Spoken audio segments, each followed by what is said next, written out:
Doctor हिताश्व Kumar सहायक आचार्य Shri Radhe Shyam are Murar का राजकीय महाविद्यालय झुंझुनू। प्रिय विद्यार्थियों, बीकॉम पार्ट 3 विषय VST अंकेक्षण एवं प्रबंध लेखांकन प्रश्न पत्र प्रथम में हमने पूंजी संरचना के बारे में विस्तार से अध्ययन किया और उनको समझा। अब हमें पूंजी संरचना के सिद्धांत थ्योरीज ऑफ कैपिटल स्ट्रक्चर संरचना के बाद उनके सिद्धांतों के अध्ययन करेंगे और पूंजी संरचना के क्या सिद्धांत हों उसका विस्तार से हम इस टॉपिक में चर्चा करेंगे। किसी संस्था की कुल पूंजीकरण में ऋण एवं समता पूंजी का मिश्रण अर्थात पूंजी संरचना की जो हमने पढ़ा है उसकी बात है। संस्था की पूंजी की लागत एवं संस्था के कुल मूल्य को प्रभावित करता है। किसी संस्था का कुल मूल्य संभावित अर्जनों एवं पूंजी की लागत पर निर्भर करता है।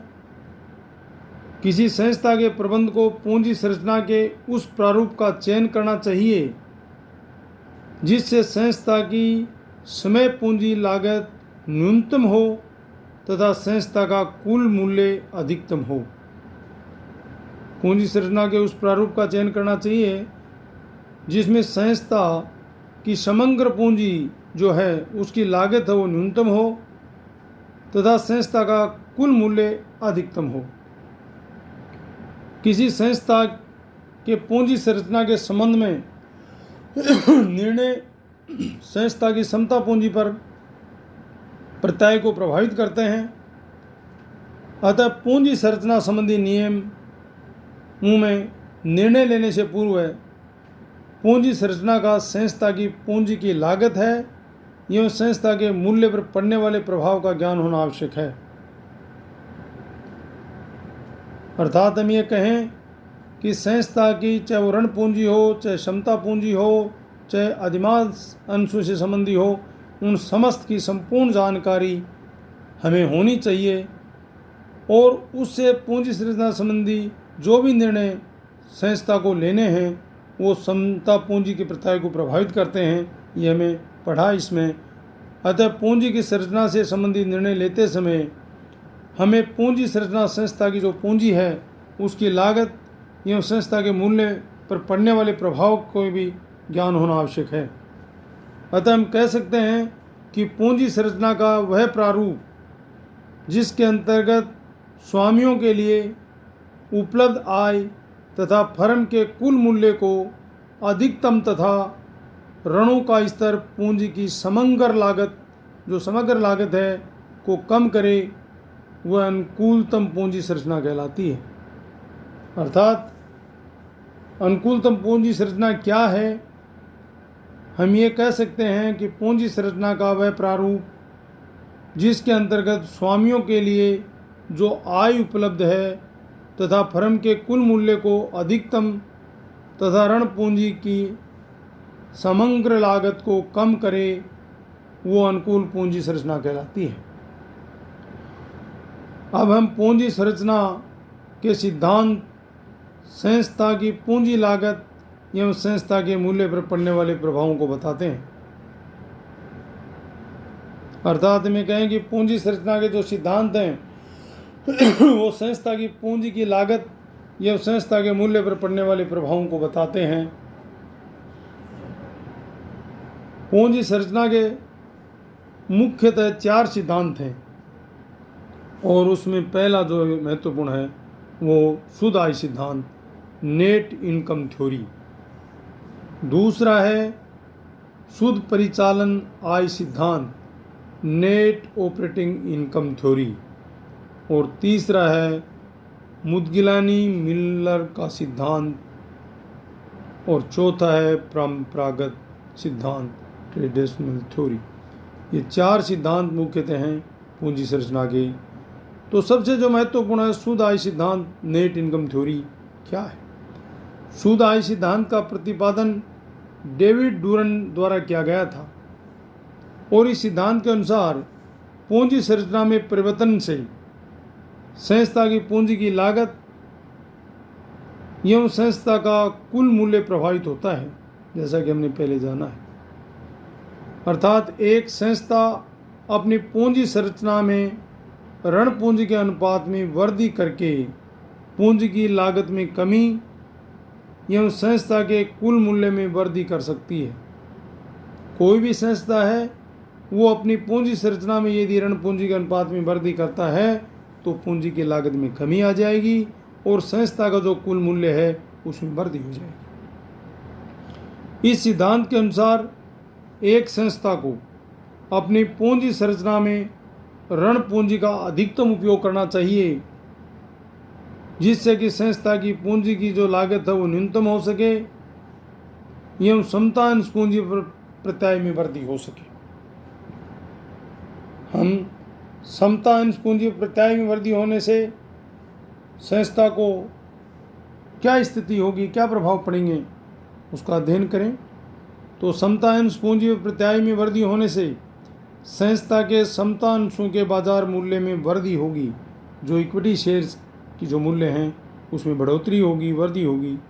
एवं समता अंशों के बाजार मूल्य में वृद्धि होने से जब बाजार में समता अंशों के मूल्य में वृद्धि होगी तो संस्था के कुल मूल्य में वृद्धि होगी। इस सिद्धांत के अनुसार किसी संस्था की अनुकूलतम पूंजी संरचना जिसमें ऋण और समता पूंजी का मिश्रण होता है, दोनों सम्मिलित होती हैं, वह होगी जहां संस्था की पूंजी लागत न्यूनतम हो। जैसे हम बार बार पढ़ रहे हैं कि जहां संस्था की पूंजी लागत न्यूनतम हो तथा संस्था का कुल मूल्य अधिकतम हो, वो सबसे अनुकूल पूंजी संरचना है।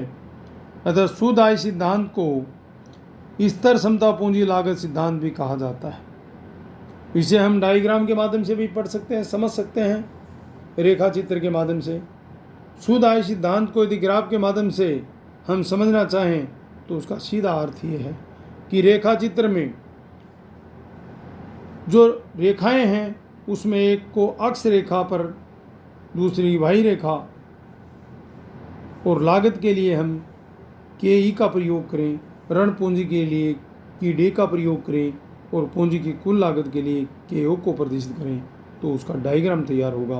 अर्थात हम ये कह सकते हैं कि रेखा चित्र में अक्ष रेखा पर उत्तोलन की मात्रा तथा वाही रेखा पर समता पूंजी की लागत जो है की के रूप में तथा ऋण पूंजी की लागत जो की डी के रूप में है तथा पूंजी की कुल लागत जो के ओ के द्वारा प्रदर्शित किया गया है, उसे रेखा चित्र से स्पष्ट हो जाएगा कि लीवरेज की मात्रा बढ़ने पर समता व ऋण पूंजी की लागत अपलिखित रहती है, जबकि पूंजी की कुल लागत के ओ घटती है।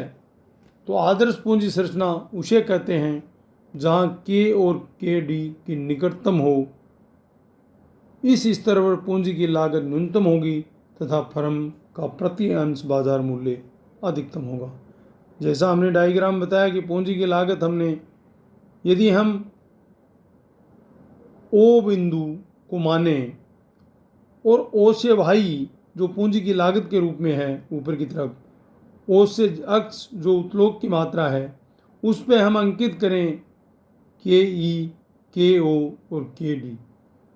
अर्थात हमें के और के डी जहाँ निकटतम होंगे उस स्तर पर पूंजी की लागत तो कम से कम होगी और फर्म का जो प्रति अंश बाजार मूल्य है वो अधिकतम होगा। अब रेखा चित्र पर शुद्ध आय सिद्धांत के अंतर्गत लीवरेज पूंजी की लागत पर प्रभाव जो हमने चित्र ग्राफ के माध्यम से अध्ययन किया है, इसकी मान्यताएं क्या हैं। शुद्ध आय सिद्धांत की किन मान्यताओं पर आधारित है, उसमें पहली जो मान्यता है वह है आयकर पर कोई ध्यान नहीं दिया जाता, इनकम टैक्स पर इसका कोई ध्यान नहीं दिया जाता। दूसरी जो मान्यता है वह ऋण पूंजी की लागत समता पूंजी की लागत से कम है।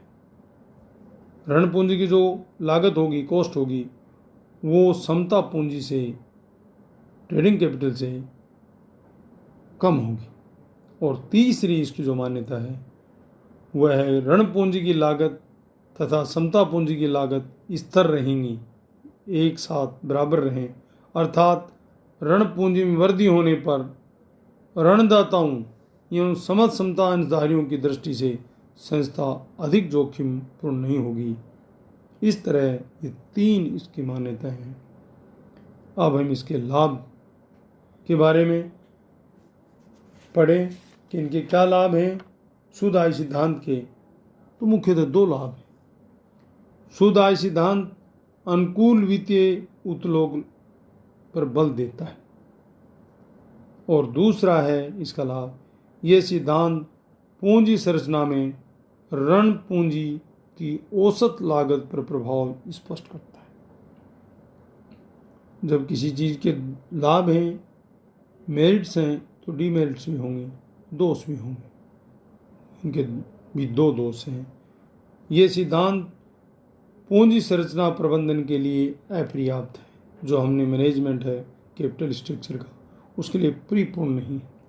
और दूसरा है, ये सिद्धांत कुल पूंजीकरण में ऋण की मात्रा बढ़ाने में जोखिम बढ़ाने की मान्यता नहीं देता है। ये जोखिम को आधार पर व्यापार नहीं करना चाहता है। और इसकी गणना कैसे करें? शुद्ध आय सिद्धांत के अनुसार संस्था का कुल मूल्य समता अंशों के बाजार मूल्य एवं ऋण के बाजार मूल्य के योग के बराबर होता है। अर्थात हम सूत्र के रूप में कहें, टोटल वैल्यू ऑफ फर्म, जो फर्म है, संस्था है, उसकी टोटल वैल्यू क्या है। मार्केट वैल्यू ऑफ इक्विटी, जो बाजार मूल्य है इक्विटी अंशों का, plus market value of debit, जो ऋण है, पत्र हैं जिनकी मार्केट वैल्यू, इन दोनों को जोड़ दें तो टोटल वैल्यू ऑफ फर्म आ जाएगी। अर्थात वैल्यू बराबर S+D द्वारा इसका निर्धारण किया जाता है। सूत्र में यदि समता में बाजार मूल्य का निर्धारण किया जाता है मार्केट वैल्यू ऑफ इक्विटी, तो उसका सूत्र हम करेंगे जो earning available for equity share holder से जो हमें प्राप्त हो रही है, उसमें इक्विटी कैपिटलाइजेशन रेशियो या कॉस्ट ऑफ कैपिटल, जो इक्विटी कैपिटल है, उसका भाग लगा देंगे, वो हमें प्राप्त हो जाएगा। अर्थात S बराबर E/KE या EBIT-1/KE, इस सूत्र के आधार पर हमें इसको कर सकते हैं। और इसका अंतिम है मूल्यांकन, इवेल्युएशन।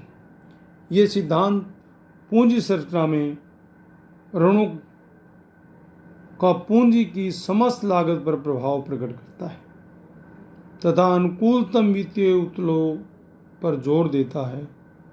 और ये सिद्धांत ये दोष ये है कि वह कुल पूंजी में ऋणों की बढ़ोतरी से जोखिम अधिक हो जाती है। यदि ऋण बढ़ते हैं कुल पूंजी में, तो ये है कि आगे चल के उसकी जोखिम बढ़ जाती है। इस प्रकार से हमने जो शुद्ध आय सिद्धांत के बारे में अध्ययन किया। दूसरा, शुद्ध परिचालन आय सिद्धांत, नेट ऑपरेटिंग इनकम थ्योरी। शुद्ध परिचालन आय सिद्धांत का प्रतिपादन भी डेविड डूरनी के द्वारा किया गया था, और ये सिद्धांत शुद्ध आय के सिद्धांत से पूर्णतः विपरीत है। अतः इस सिद्धांत के अनुसार किसी संस्था की पूंजी संरचना में परिवर्तन का संस्था के कुल मूल्य पर कोई प्रभाव नहीं पड़ता है। अर्थात संस्था की पूंजी की समस्त लागत स्थिर रहती है। इस सिद्धांत के अनुसार कोई भी पूंजी संरचना अनुकूलतम नहीं होती है, क्योंकि ये सिद्धांत इस मान्यता पर आधारित है कि पूंजी संरचना संस्था की समस्त पूंजी लागत एवं संस्था के मूल्य पर कोई प्रभाव नहीं डालती। इसे भी हम रेखा चित्र के माध्यम से समझा सकेंगे। और रेखा चित्र में उत्तोलन की जो मात्रा O से अक्ष, पूंजी की जो लागत O से Y, और जो हमने KE, KO और KD की रेखाएं रेखा चित्र अंकित करने से, यदि रेखा चित्र में उत्तोलन की मात्रा को अक्ष रेखा पर तथा समता पूंजी की लागत, ऋण पूंजी की लागत तथा पूंजी की कुल लागत को Y रेखा द्वारा प्रदर्शित किया गया है। इसे स्पष्ट है कि उत्तोलन की मात्रा में वर्दी का ऋण पूंजी की लागत व पूंजी कुल लागत पर कोई प्रभाव नहीं पड़ता है, किंतु समता पूंजी की लागत उत्तोलन की मात्रा में वृद्धि के साथ साथ बढ़ती है। अतः समता पूंजी की लागत में वृद्धि सस्ती ऋण पूंजी के प्रयोग करने से होने वाले लाभ को जो प्रभाव है उसको शून्य कर देती है। इस सिद्धांत के अनुसार पूंजी की कुल लागत में स्थिर रहने के फलस्वरूप प्रत्येक पूंजी संरचना आदर्श संरचना होती है। धन्यवाद।